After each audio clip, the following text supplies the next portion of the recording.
बहिरंग साधन है। कुछ समय ऐसा भी निकालो जिसमें हम ग्रंथों के भी ग्रंथ से शून्य हो जाएं। बराबर, ग्रंथों के ग्रंथ से भी शून्य हो जाएं।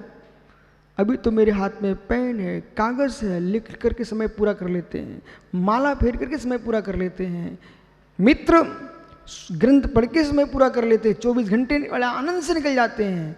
ये कुछ भी नहीं हो, न कोई ग्रस्त हो, न कोई भिन्न साधक तुम्हारे सामने हो, फिर अपने आप को कैसे आप निकालेंगे? उसके अभ्यास की आवश्यकता है। जगत से मिलकर के जीवन निकाल लेना, ये तो पशु पक्षी भी करना जानते हैं। आप देखना अखिलेश भैया, अनिल, चिड़िया तुमको जोड़े में मिलेगी, चिड़िया तुमको जोड़े में मिलेंगी, पक्षी जहां देखो आपको जोड़े में मिलेंगे। पशु भी अपने मित्रों के साथ घूम लेते हैं। मित्र पर के जोड़े में जुड़ के जी पाना, ये तो पशुओं का भी काम है। पत्नी पति के साथ रहकर, पति पत्नी के साथ रहकर जी लेना, मित्र, ये कोई बहुत बड़ी साधना नहीं है। शिष्यों के साथ गुरु का जी लेना, ये बहुत बड़ी साधना नहीं है। संपत्ति के बीच में अकेले जी लेना, ये बहुत बड़ी साधना नहीं है। विपत्ति के काल में अपने आप को अकेले जान करके एकत्व विभक्त को लीन हो जाना, ये परम साधना है।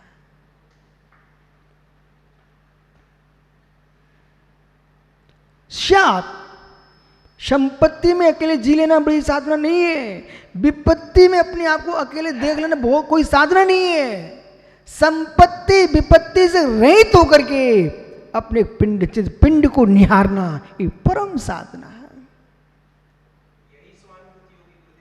और इस साधना में लवलीन योगी होगा। मित्र मित्र, ज्ञेयाकार से शून्य, ज्ञानाकार में लीन, इसी का नाम है शुद्धात्मा की अनुभूति। ज्ञेयाकार से रहित, दीपक भैया मित्र शब्दों पर ध्यान रखना, ज्ञेयाकार से रहित, ज्ञानाकार की लीनता। हो, इन विषयों को क्यों नहीं बाहर लाया जा रहा है? ये तो राजवार्तिक में लिखा है, राजवार्तिक में लिखा है मित्र, ज्ञेयाकार से रहित। महात्मा संजन सागर जी, छोड़ो सब विकल्प, इस साधना की ओर बढ़ने का प्रयास करो, लेकिन शर्त यह है, शर्त रखी क्यों? शर्त यह है, विक्षिप्त नहीं होना चाहिए। शर्त क्या है? असमान नहीं होना चाहिए। साधना की होने के बाद ही हम साधना से दूर होंगे तो सबके साथ घुले मिले दिखाई देंगे। कैसे? अरबपति खरबपति आदमी समाज में वही मुस्कुरा पाएगा जो संपत्ति के होने पर भी सबके साथ घुल मिल के रहता है। दिखा, किसी को महसूस नहीं हो देता है कि अमीर गरीब है कि नहीं। मुकेश भाई, वे तुम्हारे जज साहब बैठे, वो पंडित जी बैठे आप सबके साथ फर्श पर, और इनके न्यायालय में आप जाएंगे तो आप खड़े मिलोगे सामने और वो अपनी गद्दी पर होंगे, वो आप तुम्हारे सामने बैठे हैं। यदि ये असमान हो जाएं तो लोग छोड़ के भाग जाएंगे। 24 घंटे आपकी गद्दी को कोई नहीं देख सकता, झेल नहीं सकता। जैसे 24 घंटे मित्र, पंडित जी चने सेकने के लिए भाड़ में डालना पड़ते हैं, चने सेकने के लिए भाड़ में डालना पड़ते हैं, लेकिन चने 24 घंटे भाड़ में नहीं रखना पड़ते। और 24 घंटे भाड़ में रखोगे तो सत्तू खाओगे कहां से? तो जल जाएंगे।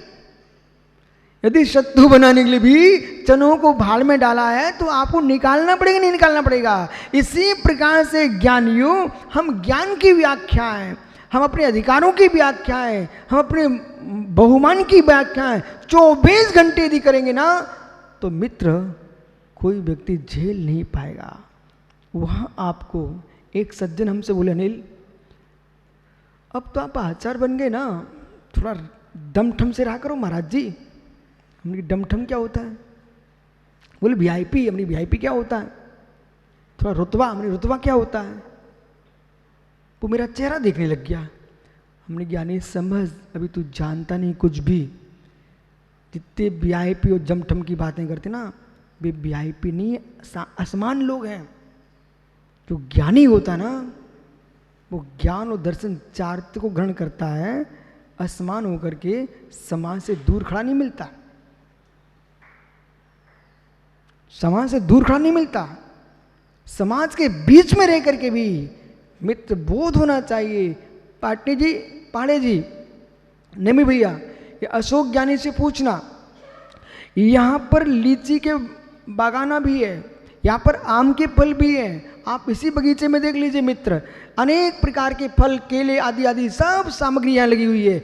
लेकिन प्रत्येक वृक्ष सब में घुला मिला हुआ है, एक दूसरे को काट नहीं रहा है, एक दूसरे को तोड़ नहीं रहा है, सब अपने आप में फल रहे हैं, एक साथ खड़े हुए हैं। लेकिन फिर भी आम आम में रहता है, नींबू नींबू में रहता है। ऐसे ज्ञानियों, आप रहो सबके साथ, अपने में रहो, इसी का नाम साधना, इसका नाम साधना। वो बेचारा ऐसा मोह करके चला गया। मैंने कि भाई मुझे तू असाधु मत बना, क्योंकि कुछ नियोग है अखिलेश भैया, पढ़े लिखे डॉक्टर्स, वकील, जज, अध्यापक, अच्छे अच्छे लोग सभा में आते ही रहते हैं। तो इन लोगों को मैं देखता रहता हूँ और कभी कभी धीरे से चुटकी भी ले लेता हूँ। मैं ललितपुर में इतने वकील अपने जैन समाज में हैं, ढेर सारे, मालूम। तो मैंने कहा भाई वकील साहब, पन्ना में एक जज साहब प्रतिदिन प्रवचन सुनने आते थे। भोपाल में बड़े बड़े लोग, नेता बैठे ही रहते थे। तो मैं धीरे से, भाई मैं धीरे से कहता था, एक बार मेरे पास आया आपके मोतीलाल बोहरा। मैंने कहा मनकीत बोहरा जी, मुस्कुरा लो, मुझे पता तुम मायाचारी से जीते हो, लेकिन कोई को मेरी बातें बुरी नहीं लगती। अब से डॉक्टर ऋषभ भैया, मैंने मोतीलाल जी से कहा भाई मुस्कुरा लो, जब गद्दी पर आप पहुंचते हो आपको तो अपना बनावटी जीवन ही जीना पड़ता है। बोले महाराज जी सत्य है, ये नहीं कहा झूठ है, बोले महाराज जी सत्य है। हम खुल के हंस नहीं सकते, हम खुल के बोल नहीं सकते, हमको तो 24 घंटे अब तो जन्माशय की मुद्रा में रहना पड़ता है, बनावटी जीवन जीना पड़ता है। ओहो, बनावटी जीवन का नाम नहीं है विशु भाई साधना। बनावटी जीवन का नाम नहीं है विशु भाई साधना।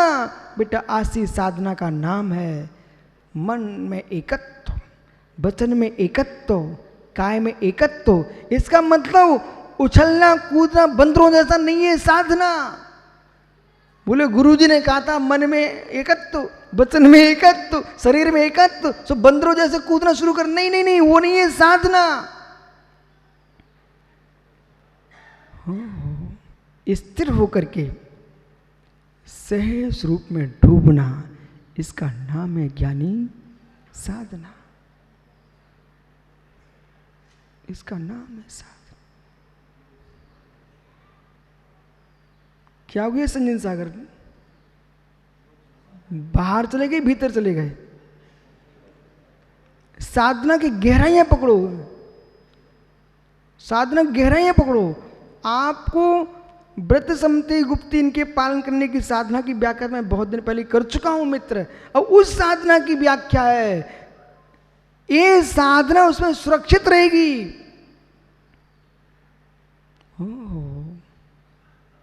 प्रथम पत्र नहीं आएगा पंडित जी, प्रथम पत्र नहीं आएगा, वृक्ष ऊपर बढ़ नहीं सकता। प्रथम पत्र नहीं आएगा, वृक्ष उगता है तो प्रथम पत्र आते हैं मित्र। प्रथम पत्र नहीं आएंगे तो वृक्ष ऊपर जाएगा कैसे? और प्रथम पत्र ही बना रहा अंकुश, तो बेटा फिर पत्र और आएंगे नहीं तो वृक्ष ऊपर जाएगा कैसे? जैसे जैसे पत्ते आगे बढ़ते जाते हैं तो नीचे के पत्ते सूख के टपकते जाते हैं और ऊपर के पत्ते बढ़ते जाते हैं। आपको कुछ ना हो तो आप मेरे साथ चलो शुद्धि के लिए। हम जिस जगह जाते हैं वो बांस का जंगल, बांस का बगीचा, उसमें भी पीके फूटते हैं, मालूम बेटा? वे पीके जो है ना ऊपर उठते जाते तो नीचे के पत्ते झड़ता चला जाता है। आप केले के फूल को देखो, जैसे जैसे केले लगने लगते हैं नीचे पुष्प गिरता जाता है। यही गुणस्थान धारा है, यही साधना की धारा है। ऊपर की साधना बढ़ती जाए तो मेरे मित्र पत्ते झड़ेंगे पर मूल पिंड नहीं टूटेगा, वो तो चलेगा अनवरत। साधना बढ़ती जाए, साधना बढ़ती जाए। श्रावक का सोपयोग भिन्न है, साधु का सोपयोग भिन्न है। साधु मित्र अपने शटावश्य को अपनी विधि से करता है, श्रावक शटावश्य अपनी विधि से करता है। यदि श्रावक प्रासुक पानी कर रहा है उसका धर्म है, वो मुनिराज कहीं पानी कुएं में भरने चले गए, मित्र कुएं में पानी भरने से कोई भी पंथ के मुनिराज हों, लेकिन कुएं में पानी भरने जाएंगे और बिल पानी छानेंगे, वे छान भी रहे होंगे। श्रावक छानेगा तो पीठ ठोकी जाएगी, वो दया कर रहा है, लेकिन साधु पानी छानेगा तो आरंभ कर रहा है। हो उनकी पीठ ठुकेगी नहीं, ठुक जाएंगे। इसलिए ध्यान दो सागर, करुणा तुम्हारी अलग है और करुणा श्रावक की अलग है। क्या गहरा रहस्य है, क्या गहरा रहस्य है। इसलिए एकत्व विभक्त में लीनता, उसमें अब खास बात क्या है? संजन सागर जी मित्र, खास बात क्या है इसमें? खास बात यह है, कुछ लोग खाली होके खुश होते हैं, कुछ बातों में खाली होके चेहरे पे मुस्कान आ जाती है, कुछ बातों भरने से मुस्कान आती है। समझाऊं कि समझ गए? हो महात्मा जी, खाली होने से मुस्कुराहट आती है। यदि कितनी आपने शाम को भरा हो पेट में, सुबह से खाली हो जाए तो चेहरे पर अपने आप ताजगी आती है, पूरा साफ होना चाहिए, शरीर में स्फूर्ति आती है खाली होने से। ऐसे किसी के यहाँ परिग्रह बढ़ चुका हो और यदि वास्तव में उसको परिग्रह दिखता है तो दान दे के उसको मुस्कुराहट आती है,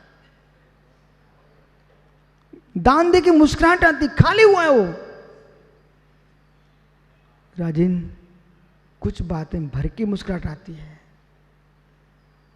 अच्छा पैसा आ जाए तो देखो चेहरे की चमक। मुकेश भाई देखना चेहरे की चमक, ये चमक तेल पानी की नहीं है, वो घर में रखा उसकी चमक है। हे मित्र, जब घर में रखी सामग्री से चेहरे पर चमक आ सकती है, धन्य निर्गंत भगवंतों को इनके भीतर साधना बढ़ेगी और रत्नात्रय बढ़ेगा, इनके चेहरा फीका नहीं दिखा, चमक आएगी। इसलिए साधना पर चेहरा जो हमारा है ज्वारी रखे बैल जैसा ना हो। साधना के क्षेत्र पर सौम्य सागर ज्वारी रखे बैल जैसा नहीं होता चेहरा, कि बैलगाड़ी रखो ना उसके गर्दन पर तो बेचारा एकदम नहीं। चेहरा ऐसा होना चाहिए, बैल को हरी घास दिखाओ तो मुस्कुरा जाता, ऐसा चेहरा होना चाहिए। ऐसे मुनिराज जो होते हैं अपनी साधना के क्षेत्र पर ज्वारी रखे बैल जैसे नहीं होते, घास खाता बैल जैसे होते हैं। ओह, क्या रहस्य! वीर शासन जयंती है। वीर बने कैसे? वीर बने कैसे? महावीर बने कैसे? मेरे मित्र, गाड़ी में जो थे बैल जैसे नहीं बने महावीर। महावीर तो मेरे मित्र हरी घास खाते जैसे बैल जैसे अपनी साधना में आनंद लूटते हुए बने हैं। इसका मतलब लालू तुम हरी घास लेके मत आ जाना। बोले महाराज जी हरी घास, अरे तू कलयुगीय जीव हो सब। ओहो, सुखदा को तो जीने नहीं देता है। हे मित्र, सोनू क्या लिख रहे हैं? रागादि मुपाहो, रागादि से रहित परिणाम जो है वो अहिंसा है।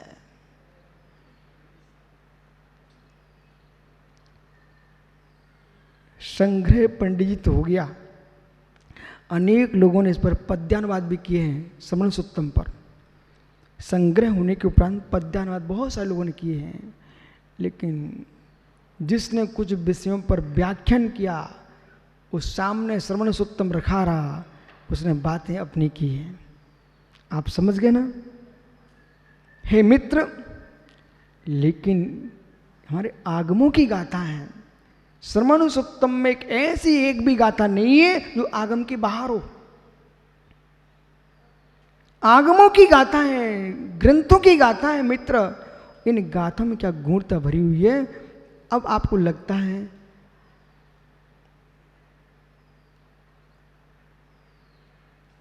अलमारी में रखी सीढ़ी, क्या मालूम अगली इसमें क्या है, क्या मालूम क्या है।